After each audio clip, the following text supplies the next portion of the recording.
More than 2,500 years ago, Siddhartha Gautama, a prince from the Shakya clan, renounced his kingdom, realized the ultimate truth, attained enlightenment, and became the Buddha, or the perfectly enlightened one. He's known as Buddha Shakyamuni. After his enlightenment, he began his first teaching in Sarnath to his first 5 disciples. For 35 years, he taught the different methods to eradicate outer, inner, and secret sufferings and to attain liberation. The Buddhas and Bodhisattvas and the enlightened practitioners of Buddha Dharma for the next 2.5 millenniums until today have continued to take rebirth among humans and among other sentient beings to commit their lives in benefit of others. Their extraordinary lives have been studied and contemplated upon as examples to follow.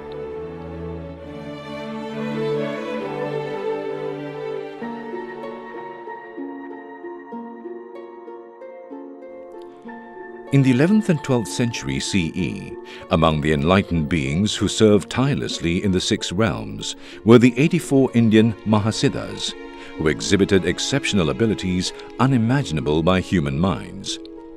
They could fly in the sky, they could walk through the walls and fire, and they could command a change in weather and physical circumstances. They were in control of their destinies, and they were able to use their abilities to help many beings due to their remarkable spiritual achievements. So they were beyond mundane concepts.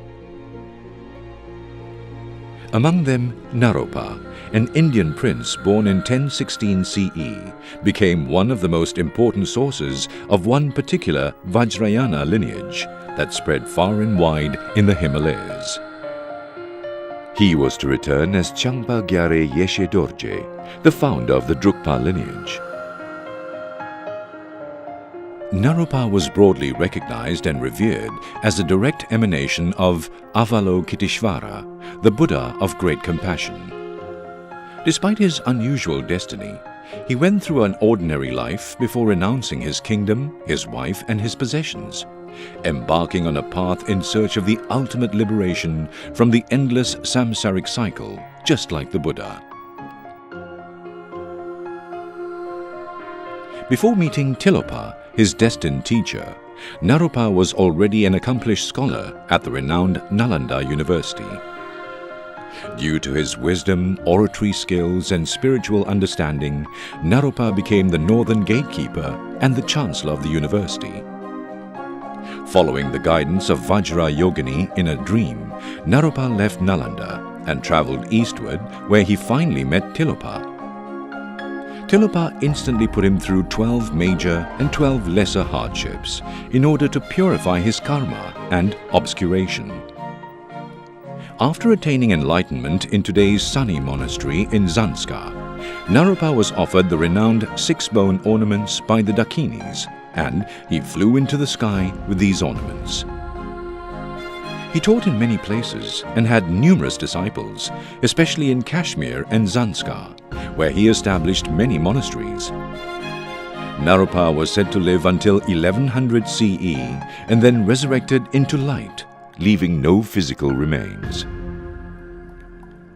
In 1161 CE, a child was born amidst miraculous signs and auspicious omens, wrapped in a membrane and taken care of by an eagle until the baby broke the membrane with his legs, casting a deep footprint in a rock nearby. He was none other than Dragon 𝗵𝐴 𝐷𝗵𝐴, the first Gyalwang Drukpa and the founder of the Drukpa lineage. And he was the reincarnation of Naropa, the great Indian scholar saint of Nalanda, and the unmistaken emanation of Avalokiteshvara. At the instruction of his guru, Linchen Repa, as Dragon 𝗵𝐴 was looking for a holy site to set up a monastic institution, he witnessed 9 dragons that flew into the sky with a loud clap of thunder, and he decided to name his lineage the Dragon Sect, or Drukpa. Dragon 𝗵𝐴 had countless disciples. tens of thousands of accomplished spiritual practitioners who would instantly gather whenever he gave teachings, and all received completely the purest oral instructions. Chakrasambhara revealed one day to Dragon Yogis that in this fortunate eon he would manifest full Buddhahood and be the Buddha Moepa. In the palace of the turquoise lake, in the sacred abode of Sari, Vajra Yogini predicted that the blossoming and propagation of his spiritual lineage would become legendary. Just as predicted, people at that time used to say, "The glorious Drukpa lineage spreads to the distance, covered across the earth by a vulture's flight in 18 days. And a popular saying of the time was, "Half of the people in the world are Drukpas, half of them are yogis, and half of these yogis are enlightened beings."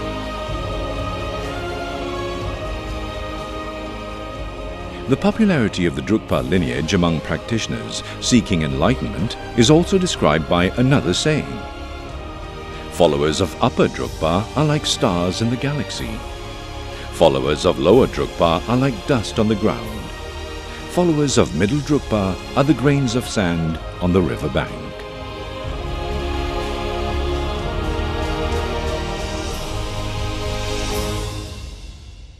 Sangpa Gyari's two main disciples, Gyalwa Lorpa and Gyalwa Gotsangpa, together with Gyalwa Yangonpa, a disciple of Gyalwa Gotsangpa, were collectively known as Gyalwa Namsum, the three victorious ones. The followers of Gyalwa Lorpa came to be called the lower Drukpas. The followers of Gyalwa Gotsangpa came to be called the upper Drukpas. And the followers of Onre Dharma Singye, nephew of Sangpa Gyare, came to be called the middle Drukpas. Until Gyalwa Gotsangpa went to meditate at the sacred Mount Kailash, there was no proper route and pilgrims walked about as they chose. He charted the route for circumambulating Mount Kailash, Lake Manasarova and Lake Rakshastal. Thereafter, many Drukpa monasteries were founded on this route.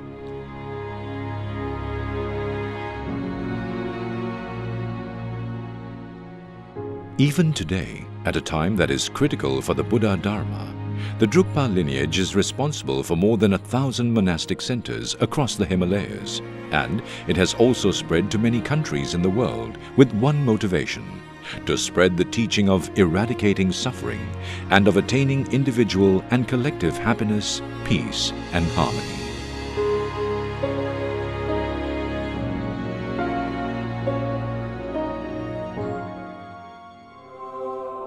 As prophesied by Dragon Yogis, the first Gyalwang Drukpa, his own nephew Onre Dharma Singye sent Pajo Drugom Shigpo to Bhutan, and he established the spiritual and temporal influence of the Drukpa lineage there.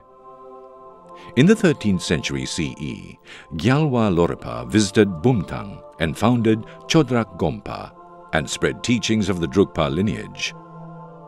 Later, at the invitation of the descendants of Pajo Drugom Shigpo, many other Drukpa lineage masters, such as Jamyang Kunga Sengye, Trulshik Namkai Naljo, Gyalwang Je, Nawang Chiogal, Drukpa Kunleg, Mipam Chiogal, and Mipam Tenpe Nyima, visited Bhutan and further spread the teachings of the Drukpa lineage.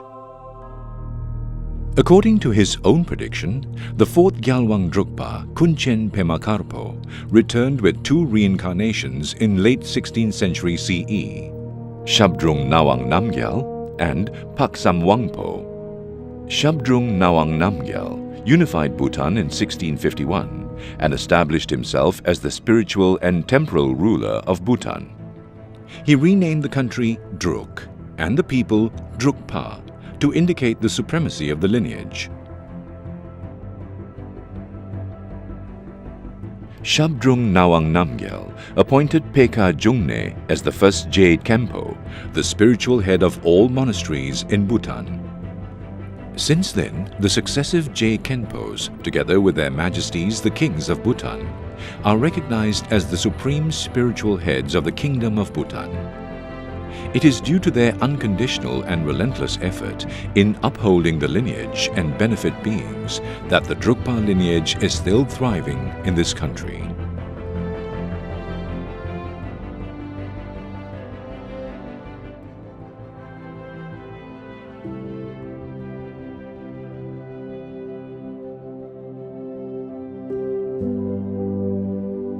The first Tatsang Repa, a disciple of the fifth Gyalwang Drukpa Pagsam Wangpo, and the first Drukpa Yongzin Rinpoche Latsewa Nawang Zangpo, accepted the invitation of Ladakhi king Sengye Namgyal and arrived in Ladakh in 1624, following his guru's instructions.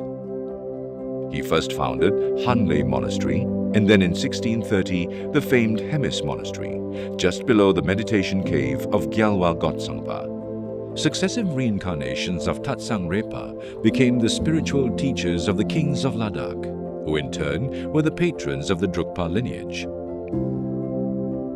The lineage further flourished with visits by 6th, 7th and 8th Gyalwang Drukpa to Ladakh. In the late 16th century, Choje Mukzinpa, disciple of Shabdrung Ngawang Namgyal, came to Ladakh at the invitation of King Jamyang Namgyal and founded Stagna Monastery.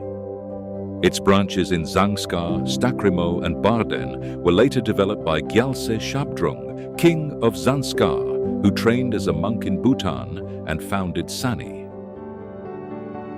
In 1706, a great master from Bhutan, Jamgon Nawang Gyaltsen, also came to Ladakh at King Nima Namgyal's invitation. He gave many teachings to the king and the people of Ladakh, displayed many miracles, and made several predictions. He also played a pivotal role in further spreading the Drukpa lineage in Ladakh. Since the time of Naropa and the sight of the 9 dragons flying into the sky, for close to 1,000 years, countless yogis of the Drukpa lineage have been benefiting beings in the Himalayas.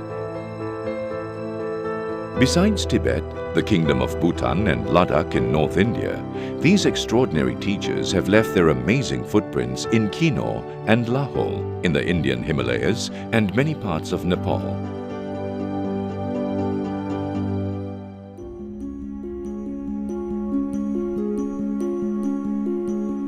After the political upheaval in Tibet, the Drukpa lineage masters outside Tibet began to establish roots and preserve the practices by refurbishing old monasteries and retreat centers, building new ones, training monks and nuns, and publishing rare scriptures and texts. In recent years, Drukpa masters in Tibet also began restoring their monasteries and spiritual tradition vigorously. Today, we live in a very crucial time where the teaching of universal truth is urgently needed to arrest the inner and external turmoil and confusions. We are very fortunate that these extraordinary beings have not given up and have continued to take rebirths among us, encouraging us to put bodhicitta into practice.